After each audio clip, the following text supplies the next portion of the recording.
Valeria berlari tanpa arah. Jubahnya yang panjang berkibar ditiup angin malam.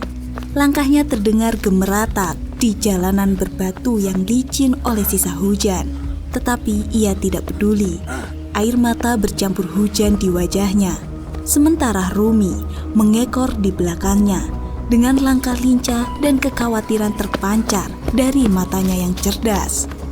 Rumah yang dulu menjadi benteng kenyamanan kini terasa seperti penjara penuh kebohongan. Valeria tidak sanggup lagi tinggal di sana. Dengan kemarahan, kekecewaan, dan kepedihan yang membakar dadanya, ia meninggalkan semua. Namun, ia lupa satu hal penting. Dunia di luar rumah tidak seperti dongeng yang sering ia bayangkan. Ketika malam semakin pekat dan rasa lapar mulai menggigit perutnya, Valeria menyadari bahwa ia telah tersesat.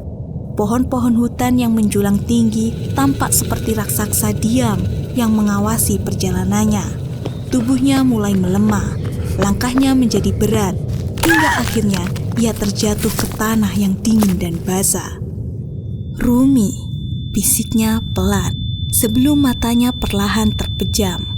Melihat Valeria tergeletak tak sadarkan diri, Rumi panik. Ia mendekati sahabat manusianya, mengguncang-guncang tubuhnya yang lemah, tetapi Valeria tidak bergerak. Rasa cemas mendorong Rumi untuk bertindak cepat.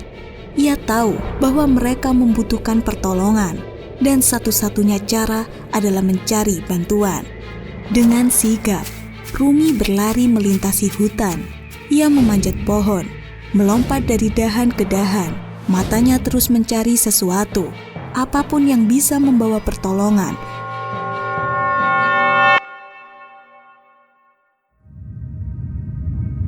Di tengah hutan itu, seolah dipandu oleh naluri, ia tiba di sebuah tembok yang menjulang begitu tinggi, menantang cakrawala. Tembok itu bukan seperti tembok biasa, warnanya putih mengilap, memantulkan cahaya bulan yang temaram. Struktur megah itu terasa asing, seperti berada di dunia yang berbeda. Rumi mendekat, matanya yang cerdas mempelajari permukaannya. Lalu ia menemukan sebuah celah kecil di bawahnya, cukup besar untuk tubuhnya menyelinap masuk. Di balik tembok itu, Rumi menemukan sebuah dunia yang berbeda dari distopia. Pohon-pohon besar berjejer rapi, jalan-jalan dipenuhi tanaman hijau yang tumbuh subur, dan suara kehidupan terdengar di mana-mana. Rumah-rumah kecil dari kayu dan batu berdiri sederhana, tetapi hangat. Namun, yang membuat Rumi tertegun adalah para penghuni tempat itu, orang utan.